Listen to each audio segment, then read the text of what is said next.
Today I'll be showing you how to factory reset or factory default a Zebra tabletop printer. If the printer's already turned on, I have the customer turn the printer completely off. When the printer's completely off, I'll have them press and hold the pause and feed buttons in at the same time. As you're pressing those in, turn it on for your 6 seconds. 1, 2, 3.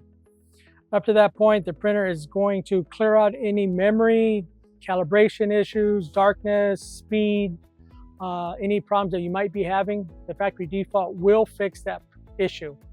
You know the factory default is working perfectly when the labels start feeding out anywhere from 2 to 8, depending on the size of the label.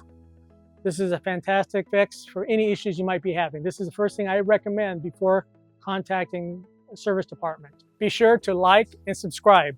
Thanks for watching.